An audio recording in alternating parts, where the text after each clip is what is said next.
Welcome to House of Hoosier podcast. I'm your host, AJ Guyton. I'm here with my main man, Austin Render. We're excited about the upcoming Indiana men's basketball season. We're looking to take you through a little preview from our perspective of what we can expect from our Hoosiers in 21-22 season. How you doing, Austin? Hey, I'm doing great, AJ. I think a lot of people are excited to have basketball back. There's a buzz, certainly, with Mike Woodson coming in. Just a new type of energy in Bloomington. And I think the struggles of the football team have now kind of led to more anticipation for the basketball team. Unfortunate on one side of that, but there is a lot of excitement. And I think some of these early home games are going to be well attended. And obviously these fans haven't been there in 2 years, so they're excited. I know we're excited as well. So let's go ahead and jump in. Let's just kind of feel things out on your end, what you're looking forward to this season. Let's just start broad. I mean, what do you think Mike Woodson brings to this team that they didn't have the past few years that might put them over the edge? I think the team is going to get from Mike Woodson is a little bit of confidence, a kind of a swagger that, you know, Coach Woodson has been in the NBA for a long time. He's bringing that pedigree with him. He's surrounding these players with winning talent off the court. You see, he had Coach Knight at practice. He had Clark Kellogg at practice. He even had Mike Epps at practice. And, you know, he's surrounding these kids what we would term as winners. And he wants that to rub off on those guys. He's open. He's honest with them. It sounds like each player I've interviewed or talked to has talked about his ability to make them feel comfortable, communicate. And that's easy to do when you're a former player and you really, really care about, you know, where Indiana basketball has been and where you wanted to go. So that's just the particulars off the court. On the court, you know, obviously, you know, coming from, you know, the Indiana basketball background and all the teams he's been on where he's had a role with the defenses, I expect to see our defense remain consistent. But the difference is I expect that defense to turn into points for us. You know, last year was, you know, we played great defense in stretches and you can only play so much defense. You know, teams are good, coaches are good. The Big Ten has the best overall tacticians, I believe, in college basketball, up from the top teams to the bottom teams. But when you get those stops, you got to get out, run, give yourself some energy, hit open threes, transition threes, hit the big running down the middle of the lane for dunks. They did that every now and then last year, but I feel like this year that will be the pace of the team will be a little bit different. Not that they're going to score 20 more points, but the ability to finish what you started when you get a defensive stop, I think will be key, along with three-point shooting, along with getting to the free throw line more and providing spacing for Trace down low. There's so many different things that I think could happen with this team. You mentioned it. I think it's going to start with defense. You'll hear from Race Thompson at the end of this episode, and that was one thing he really harped on was defense. And let's talk about that man you just mentioned, Trayce Jackson-Davis. He's an All-American preseason. He's the leading returning scorer in the Big Ten. There's a lot of high expectations on him, and there's a lot of hopes that Mike Woodson can kind of get him to the next level. Mm-hmm. I mean, he's a guy that has to take that next level in leadership.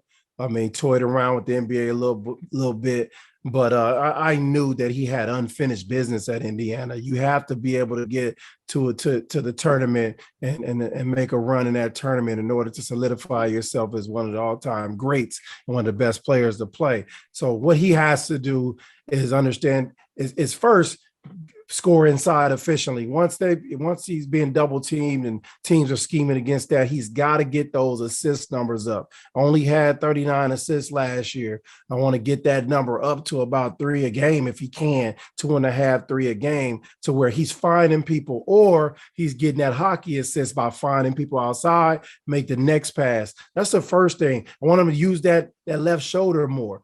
get more moves around the basket. Don't be so one-dimensional looking to use power. It's going to go up against Hunter Dickinson. It's going to go up against Kofi Coburn. I mean, this is what the Big Ten is all about. It's big physical guys. They're not going to just let you turn to your right shoulder and shoot a jump hook every single time.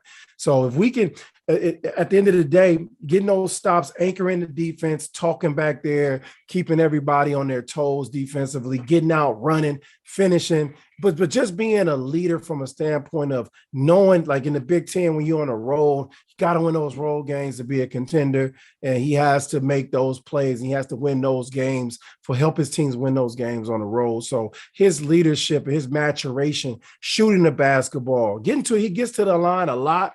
But, he shot 65% from the free throw line last year. Let's get that number up to the high 70s if we can, mid 70s at the least, so that we can convert on those more. Because he's a guy that gets to the line. He gets to the line a lot. He attempted 229 free throws last year. So he needs to improve on that. And then finally, every once in a while, picking and popping, knocking down a 17-foot jumper is where NBA scouts will begin to drool a little bit and say, okay, he's been in the lab. That time with Coach Woodson, Dane Fife, Kenya Hunter, and the staff is really working for him. So big year for Trayce Jackson-Davis. It is. And you mentioned the physicality of the Big Ten. You know that very well. You played in the Big Ten. You know what Big Ten basketball is all about. How important is it going to be for this team to add a guy like Michael Durr, who now gives them an extra body, kind of what Joey Brunk would have been last year if he were healthy? Now it can maybe take some of that stress off of Race and Trayce. I mean, that's what the game has gone to. It's you have to have depth at that position. You have to give Trayce Jackson-Davis some rest. He cannot be out there, for an average of 35 minutes a night. Like if he's doing that, then we don't have depth at that position. And we have to, you can toy with the lineup a lot when you have a guy like Michael Durr coming in for Trayce. I mean, you can go small. You can put Jordan Geronimo at the 4, or you can put what's my man, Trey Galloway at the 4. You can spread the floor. You can run some dribble drive, hard rim rolling for Michael Durr, finishing at the rim, throwing some lobs up to him with Xavier Johnson and Finney and these guys. So, or you can just go big. You can play them together. You can play Race Thompson at that position. We talked to Race about his ability to stretch it out and improve his game. So we're excited to see that version of Draymond Green out of Race Thompson, which I think he's capable of to a certain extent. So it's going to take a load off of Trayce, but he's still going to have to be that guy that comes in as a stabilizer, whether it be verbally that game or whether it be with sheer brute strength. He still is going to have a major role in making sure that Indiana is competitive each night. Yeah, let's go to the guards now. This is a team that I think is loaded at the guard position. You've got some returning guys, someone like Rob Finney, who's been in the program now for 4 years. He knows what it's all about. You've got guys like Tamar Bates coming in as a freshman who's expected to make an instant impact. You got a transfer in Xavier Johnson, who most of the players are calling the fastest player they've ever played with. I mean, this team is going to have some serious depth and options at its disposal at the guard position. I mean, plenty of depth, but the fact of the matter is, the truth of the matter is, we need it, and we need it badly. We needed depth. We need guys that can stretch the floor. We needed guys that are true threats out there at the 3-point line that can get in the paint. One thing about the Big Ten, in addition to big men being important, rebounding guards and physical guards are very important too. Sometimes you can play 3 guards, 4 guards, and play small, but you're going to get beat up on the backboard a little bit when you do that. I like to see Trey Galloway, getting more rebounds at the guard position. Like them initiating some offense, just throwing the defense off and doing a lot of different things with the offense that I think Coach Woodson is capable of. It looks like Xavier Johnson may be our starter at the point guard position with a guy like Finney backing him up. That's experience upon experience. Xavier Johnson's going to have an adjustment period, getting used to playing, even though he's fast. Fast doesn't matter in the Big Ten. The coaches are so good preparation wise, they'll slow you down. And once they slow you down, then they have the advantage. Tamar Bates, he's going to be important, but freshmen are inconsistent, especially on the road in the Big Ten, which is very important. We can all play at home with the crowd behind us, but can we knock those same shots down? Can we be physical? Can we be consistent on that road when that team goes on an 11-0 run or 11-6 run and the crowd is going crazy? Got to be able to stick that jump shot. You got to be able to get to the line and make those free throws. And most importantly, I mean, we also have Anthony Leo coming off the bench. Maybe, he has an opportunity to solidify himself as a top 3-point shooter in the Big Ten. So, I mean, the depth is a lot better. We have a lot more options. Coach Woodson has a lot more to toy with when it comes to playing big, playing small, playing quick, playing fast. So it's going to be interesting to see who's been in the gym this summer. And that's what I'm looking forward to seeing. Who's really, everybody talks it, but who's been in the gym, and those percentages going to show it when they play the game. Mike Woodson went out and got some guys, but the cupboard wasn't empty either. There's a lot of talent still on this team carrying over from last season. One of those guys he went out and got, though, that we haven't mentioned yet. And this was a 32% three-point shooting team a year ago. Mm-hmm. And Woodson goes out and gets Miller Kopp. And I think that's a huge addition for a lot of reasons. But number one, from everyone we've talked to, he can flat out shoot it. And that could be his biggest asset for this team, is knocking down some big three-point shots. Absolutely. And not only does he shoot the three ball well, and he should shoot the ball even better this year, he's physical. He can move down to that 4 position. He can play the 3 position. He can play the 2 position. So he's a guy that, allows you to be flexible defensively, switching defensively, on ball screens, fighting the post. He's a guy that can fight the post a little bit, but his number one thing is stretching the defense out, hitting 3-point shots. And obviously there's 2 things that I'm excited about seeing. We talked about it early, is transition offense and making open 3-point shots. If we can do that, and also in addition to that, getting to the free throw line and actually making them, as those. And I think Kopp fills holes in those areas. He came to Northwestern as a heralded recruit. For whatever reason, things didn't work out the way he wanted to there. Now he's at Indiana, where he can get a fresh start. He has the opportunity to really make an impact on the team, not only with this 3-point shooting, but leadership-wise as well. Yeah, and like you said, he's got Big Ten experience. He knows how to win in the Big Ten. He knows what Big Ten basketball is like. That's going to be so important. All right, we're here in early November. AJ, I'm going to put you on the spot. What's this team look like when we get to March? Where are the Hoosiers at come the end of the season?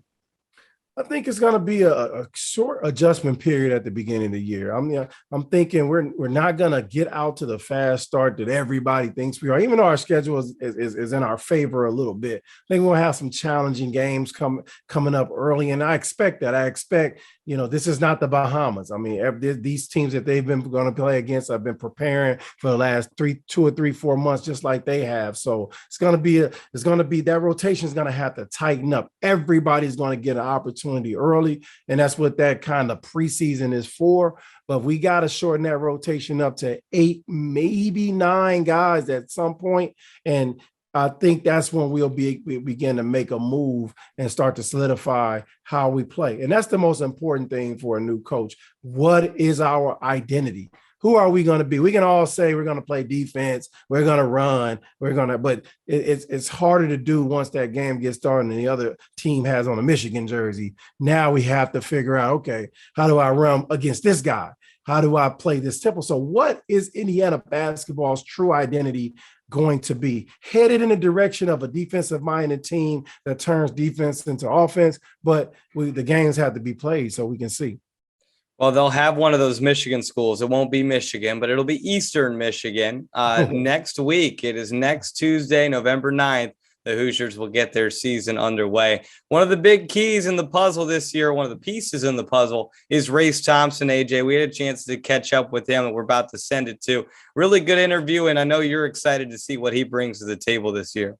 Absolutely, man. I enjoyed the interview, talking to Race about the season, getting a perspective from an upperclassman perspective is what's important. And, all the young guys are green, all the transfers are green. They're really excited, but, if there was a reality and an honesty and racist tone about, what the differences were between last year and this year, what he can feel, what he can sense, and, just being a leader out there to help supplement Trace Jackson's leadership. Those guys with those high motors, they're always looked at as leaders, man. And he has an opportunity to expand on his game, show us what he's been doing in the lab all summer, and then turning it around. He has an opportunity to make an NCAA tournament. So let's see if he takes advantage of it. Well, let's go ahead and hear what Race Thompson has to say. We talked about his Indiana career up to this point, what he's looking forward to this season, and much, much more. Let's go ahead and send it to our conversation with Race Thompson. Let me tell you guys a little bit about our partners over at Bet Rivers Sportsbook. If you haven't signed up with Bet Rivers yet, now's the time, because they're offering a $250 match bonus for our first deposit. But what sets them apart is that they require just one play to turn your money into cash money. With their new Rush Pay instant approval, withdrawing your winnings is safer, more secure, and more reliable. With football season kicking off, get in on the action by going to betrivers.com today or by downloading the Bet Rivers iOS app. Must be 21 years or older. Gambling problem? Call 1-800-GAMBLER. All right, here we go. Get that off my screen. I got some new stuff. All right, here we go. 3, 2, 1. Welcome to the House of Hoosier podcast. I'm your host, AJ Guyton, along with Austin Render. We have a special guest, my number's sake. I actually had an opportunity to wear number 25 back in my day. We got Race Thompson here. How you doing, my man? I'm doing great. How are you? I'm good. You sound a little down today, man. Did you have a tough practice, or you recovering from the tough practices that you've been leading up to this season? Just recovering. Off day, so I've been pretty relaxed all day. Definitely. I remember them days, man. You started to get tense a little bit. You ready to perform. People been talking about it for the last 6 months. So I know you as a senior leader ready to get going. So thanks for taking your time to do this with us, man. And we'll make it nice and painless for you. So first thing I want to jump right into, man, is you stayed at IU. You had an opportunity to get out of there, start fresh, do something different, but you was like, you heard something special from Coach Woodson when he spoke to you that day. What was it, and what ultimately made you decide to stay, bro? I'll say just the knowledge that Coach Woodson has for the game. Mm-hmm. And then again, he's telling me about the staff that he plans on bringing in, and then like the way he plans on playing this year. And it's free basketball, just play, have fun, and play your game. I mean, with Coach Woodson, it was really just how could you say no to that? I mean, it was like a perfect opportunity. It was the same school, but it was exactly what I was looking for if I was to leave. So I was like, it's IU. I love IU. I had no problems with IU. So I was like, I'm just going to stick it out and enjoy it. As a player, what did you hear about your new role, or what's possible with your new role on the court that made you be like, yeah, I might be able to, expand my game and do some different things with Coach Woodson in the fold? I mean, it was really just being able to handle the ball, shoot threes, space the floor. I mean, and everything I was doing before playing basketball. I mean, we're just out here having fun. There's nothing, if you can't do it, he's going to push you to be able to do it. And then, again, it's just playing basketball. It's play within your game. Whatever you can do, you can go out there and do it. He's not going to tell you can't do something. As long as you prove to him that you can do it, you can do it. Right. Have you been surprised with his level of intensity, his level of, everybody knows he's been around the game and the NBA league, all that. But then because he's kind of gentle when you talk to him, he's not yelling at you all the time. But then I know you've had that moments as a senior and as a leader where you're like, all right, we needed that from Coach Woodson. Were you surprised when he provided that level of intensity that you thought was like, okay, this is it? I mean, it was definitely a different type of intensity that I've been a part of. I mean, at the same time, he's a pretty soft-spoken person. He doesn't usually speak up loud. But, like, when he is serious, you can tell he looks people straight in the eyes, and he just has a serious look. It's not like he's screaming at the top of his lungs or nothing. You just know, like, okay, like you said, like, okay, like, I got you. As a leader, I know he was like, that's what we need right there, because you want things to flow in differently than they did last year. You started 27 games last year, 9-6. Always play. I absolutely love watching you hoop, because you are one of the guys that can fit on any team in any era, any time. It's a big thing that championship teams need, play with motor, energy, and effort. But for you, what did you feel like you needed to work on to take your game to the next level personally, not just what Coach Woodson think, what you think, and have you done it?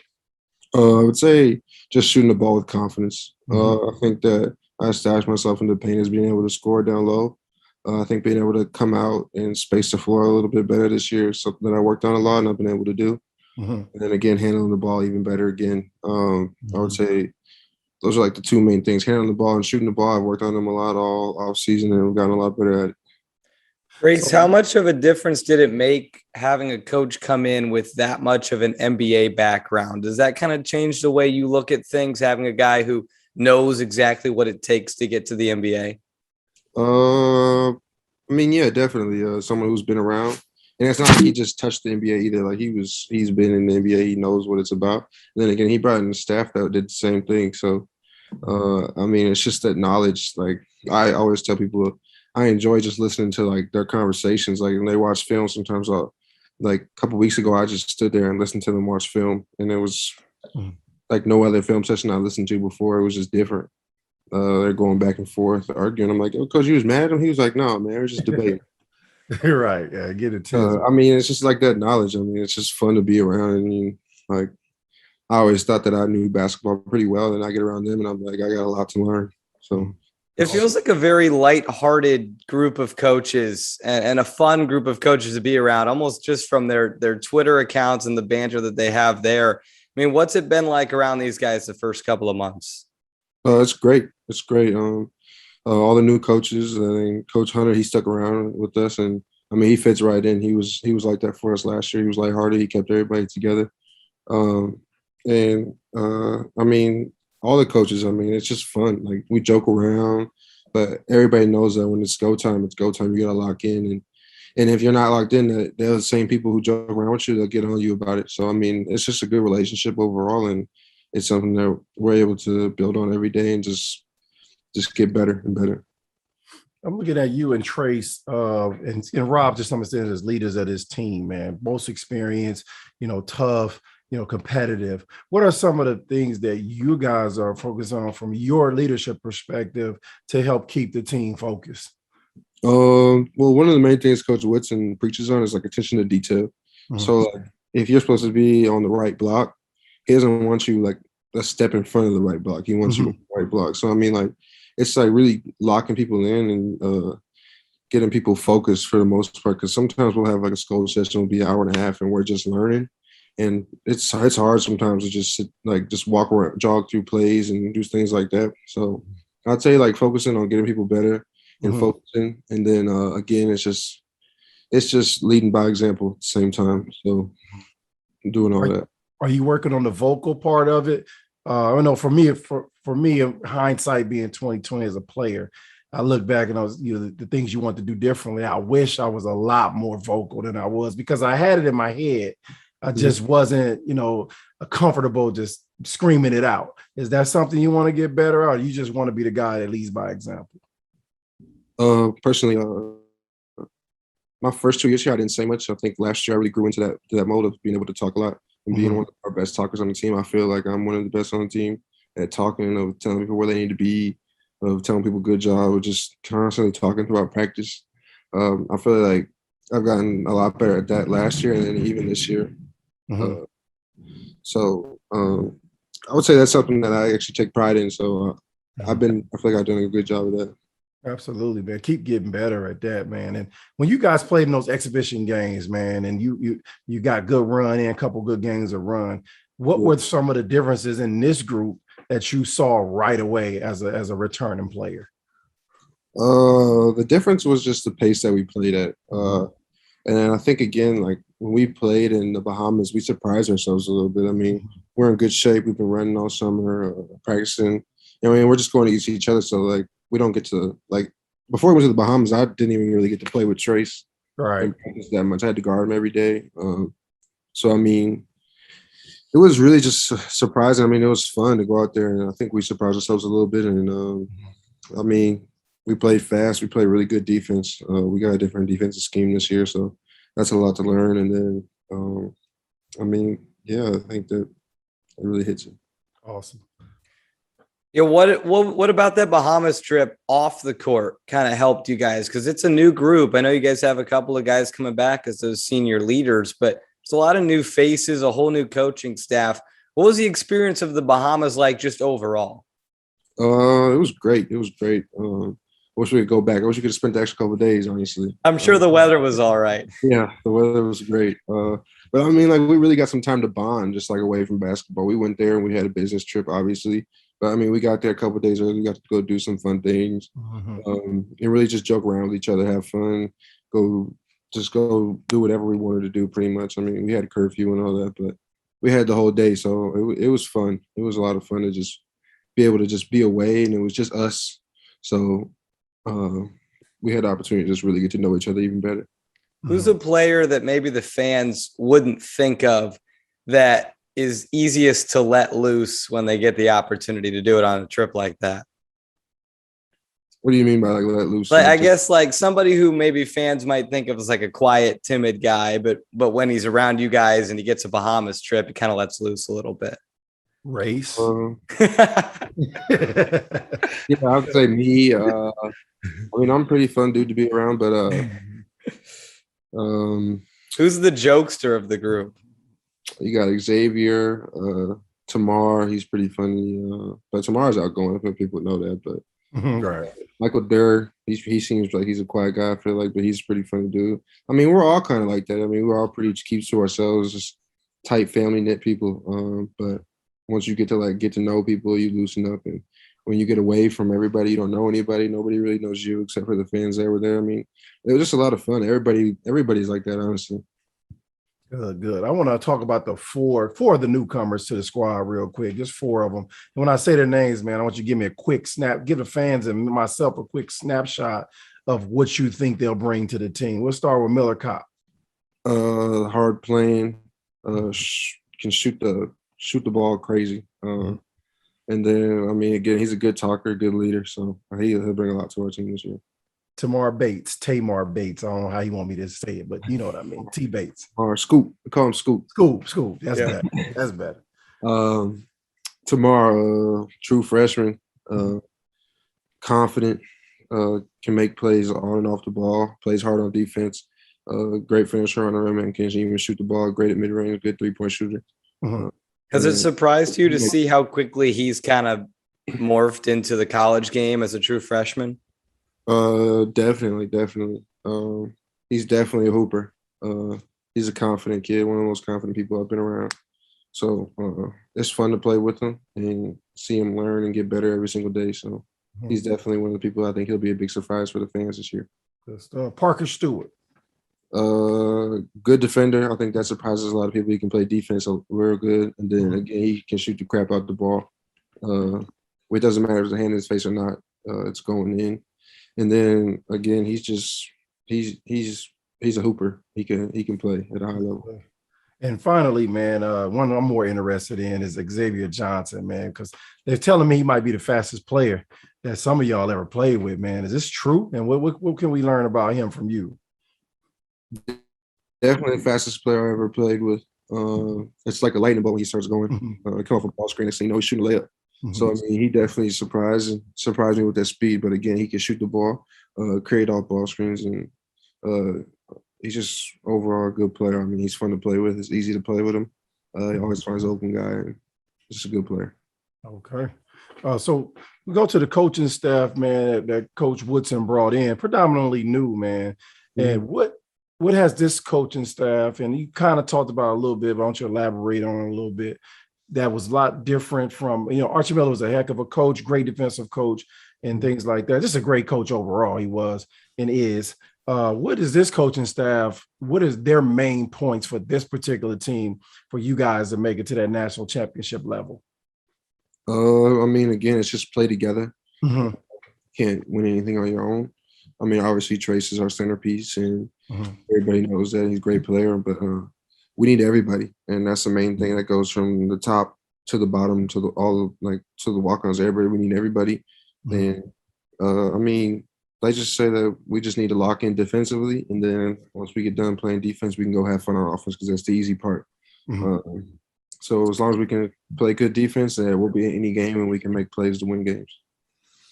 How have you guys addressed? Because when me watching you guys play last year, I thought you played pretty well. I thought you let some a lot of you in every game, let some games slip towards the end, just figuring out how to win, which is going to help you guys with this year. But two of the things that I've kind of looked at as deficiencies were 3-point shooting and then getting out and running after you got stops. I always thought that you guys got a lot of stops. You were solid defensively, but you just didn't use that to fuel your offense. You never, a couple games you did, and those games you won. Well, I see Race Thompson pushing the point like Draymond Green-ish to get that started and have you guys address those 3-point shooting woes that we had last year. Definitely. I mean, 1 through 5 is pushing the ball. Mm-hmm. And that's fun. I mean, you'll see Trace go rebound and push it all the way up the floor to a ball screen, roll, quick pocket pass, lob, whatever it is. And then again, like the 3-point shooting, that's not going to be a problem. I'll tell you that right now. That's not going to be a problem. I mean, we're shooting it well from 1 through 4, and even Trace might shoot occasional 3. He's worked on his game a ton. Mm-hmm. So I think that it'll be a fun team to watch for sure. Lander and Leo, what can we get from those two guys?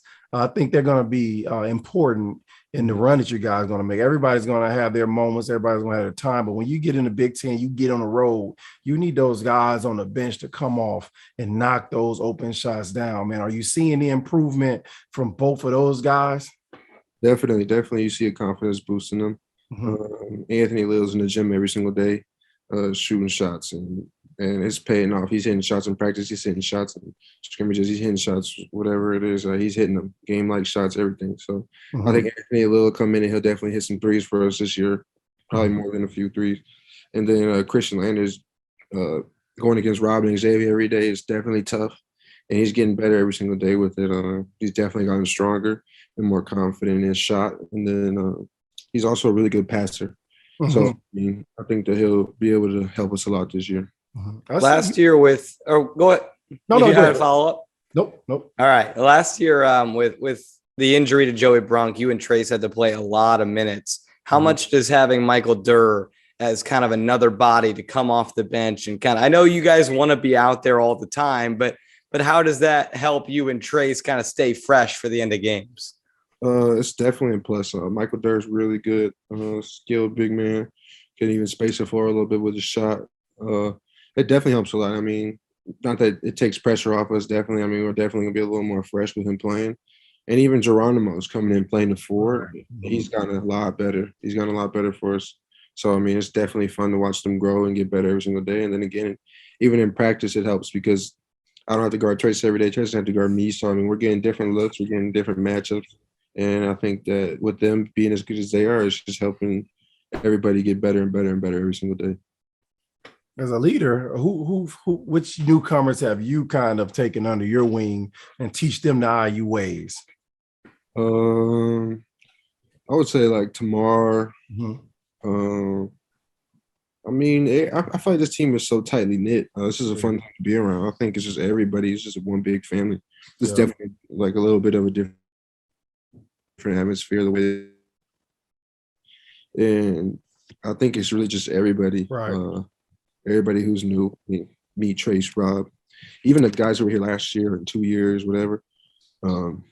Everybody's just taking everybody under the wing. I mean, just kind of showing them what it is, what it's about, what it's like, telling them what the games are like and everything. I mean, I think it's an exciting team for sure. I feel like you guys have that natural, organic bond that those teams need. That's kind of one of the missing ingredients from last year. But I feel that as a fan outside watching, I do feel that. But it's interesting to talk to someone inside and make sure that it's what I'm noticing. Dane Fife was one of my former teammates, man. I like to know if you got any good Dane stories yet, he's taking it easy on you so far. He telling me every single day. He swears I don't rebound the ball enough. Yeah, that's it. Always gonna tell you what you ain't doing. Yeah, he always got nicknames for me. He calls me Trace Robin and Robin instead of like Batman and Robin. Relaxing or whatever. I mean, you know, Coach Fife. I mean, he's got all the little things up his sleeve. But we love Coach Fife, and I mean, he definitely he's a good coach. He knows what he's talking about, and we appreciate all his little jokes. We know he just wants to make us better, but Absolutely. I mean, the best thing about Coach Fife is just he's always on people about talking. He's like, "Is Race Thompson here today? Is Race Thompson here today?" Right. But yeah, he's definitely a fun coach to be around. I enjoy it. I love it, man. I love it. Also, you got any more questions? Yeah, the other day we had the picture that your coach posted of Bob Knight and him sitting on the sideline. And I know for us that aren't people who aren't there, it's still cool. It had to have been neat for you to be practicing in front of Bob Knight. What was that experience in that day like for you? It was definitely a memorable day for sure. One of the most memorable I've had at IU. Coach Knight is one of the best all-time coaches. I mean, it was cool. I mean, like playing for him. I mean, he was there. He was just watching it. He didn't really say much, but I mean, he said he hoped we played defense. That was his main thing. But, right. But I mean, it was definitely surreal a little bit. I was a little not shocked. We knew he was coming, but I mean, that's Bobby Knight. I mean, it was just cool. I mean, who doesn't know that name? He's a household name, and it was just fun to have him in practice. Hey, we had a lot of stars come in. I played for Coach Knight from 96, 2000. We had Tony LaRussa, dudes you probably wouldn't even know, but were stars to us coming to practice. But you guys had Mike Epps come to practice, man. Like, what was it like? What did Mike say? I know he addressed the team. What did he say to you? And can you really even take him serious? I mean, it was hard to take him serious, honestly. I mean, you've seen all of him in all the movies, and he's always joking around and stuff. I mean, he's definitely like he just said like, "Oh, back in the day, I could hoop," and like he even saying like he was like reenacting him hooping, and everybody was just cracking up laughing at him. Like, come on, man! I bet he was trash. Was he trash? He didn't ever have a ball. He was just playing like an air basketball. So I mean, it was just fun. I mean, he's definitely. I mean, that's what I'm saying. It was hard to take him serious because like in any movie he's in, it's always joking and funny. Not a serious guy, so I think it was just funny to him to come to practice. But it was definitely cool. Right, real cool. Did he address the team with a message? I mean, he really just said Coach Wilson's a great coach, and we got one of the best coaches in college basketball. So that was basically all he said. He wasn't there that long, but it was cool to meet him for sure. Right, awesome. Did you had Hoosier Hysteria a couple weeks ago, and there were actually fans in the stands for the first time in 2 years. Is there an adjustment for you and kind of the upperclassmen to work with even the sophomores who didn't play in front of a crowd last year? Is there kind of, hey, this is what you've got to do? I would say, yeah, it definitely is an adjustment. I mean, Christian, Anthony, Trey, Jordan Geronimo had never played in front of fans in college. So I'd say it definitely is adjustment for them. I think for us last year was more of an adjustment than it's going to have to be to readjust to play in front of them. So, I mean, that's really where the adrenaline comes from, where you get your energy from, or you get like that extra when someone's chirping in your ear in the stands, you get that extra little oomph to go out and make a strong move or whatever. But I would say, like, I think it'll be adjustment for some guys, but I mean, for us, for me, Trace, Rob, Xavier, Michael Dare, who played in front of college basketball fans, I think it will just really give us that extra energy, that extra boost. So how much do you hear from the opposing crowds? Or how much, I guess, do you take in and listen to?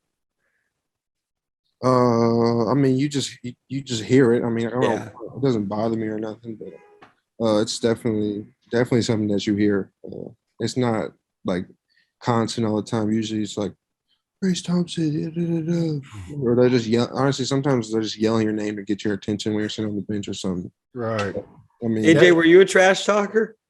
No, I wasn't a trash talker. I was locked in, man. You know, playing for Indiana and Bob Knight, the motion offense had you exhausted. Like you was tired. Like I didn't have much time to talk. And one thing I was going to piggyback off of that, what Ray said, man, I never really heard the crowd. Like you're so locked in to your teammates and then your coaches that you really don't hear them until maybe a little bit halftime, a little bit before the game, or at the end of a game where you kicking their ass. Them the only times you really, I really heard the crowd. So that's something hard to do as a player.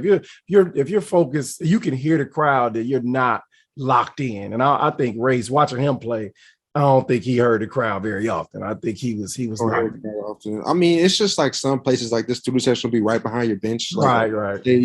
Illinois, it's literally right behind your bench. So if they're yelling your name, you can hear them, but it's not like I'm over here like I'm locked in, I'm focused. It doesn't like affect me. It definitely just makes it fun. Like it's just fun when it's happening. I mean, it just makes the game a lot of fun. Yeah, those student sections are kind of that was before after my time. They ain't really had those because Bob Knight wouldn't have fans sitting behind the bench. Like he kind of just controlled all that. So we never had to deal with that. But we had some instances where he went into the crowd, he did some crazy stuff. But as players, man, you just locked in on the mission, until somebody snap you out of it, man. And that's pretty much what it was. But hey, man, what can you? Last question from me, and then I'm gonna give you what my ideas and how I feel about how you can really take this team to the next level. But what can you personally guarantee the IU faithful that they're going to see that was different than last year? A guarantee. From me or from the team? From you on behalf of your team. I mean, we're a hard playing team. We're gonna play defense. We're gonna be fun to watch on offense. We're gonna play fast, shoot threes. Just really have fun on offense. And I think the main thing is that we're going to be a lockdown defensive team and really lock in on that end. And on the other end, that's where we get to have fun. I think that's one of the main things that you'll see from us. Well, I want you to enjoy the process, man. I know it's tiring. I know you're getting to that point where you're ready to play some games, but you're going to be a professional basketball player if you want to. So that shouldn't even be an issue with you. Focus on getting that team ready every game, having fun, enjoying it, and definitely winning those road games, which is going to help propel you guys to a Big Ten title, man. Enjoy the process. It goes so fast, man. I'm telling you, you'll be sitting here probably doing this podcast with me in 10 years. But I want you to enjoy it because it goes so fast, man. Enjoy all the little things that come with it. The visits from Mike Epps, Clark Kellogg, Coach Knight. I remember all that stuff, man, which the one thing Pat Knight told me back in the day was the college basketball experience be the last time you play on an actual team, because it all becomes about individual and professionalism when it comes to professional basketball. It becomes about me. But college, we was all together, man. It was the last team I've actually played on, man. So I want you to really cherish all of this that you're going through as you continue with your career, brother. So appreciate that. No problem. Also, anything on the way out? That's it for me, AJ. Go ahead and wrap us out. All right, that's it for Race Thompson, man, the leader, one of the leaders of this year's New Look Hoosiers, man. We're excited about you, man. Excited about the thing. We're looking forward to seeing you push that rock and pull up for a three on a break deep. When you do that, man, I'm going to shoot you a tweet out, all right? All right. All right, man. Race Thompson, man, thank you for joining us, brother.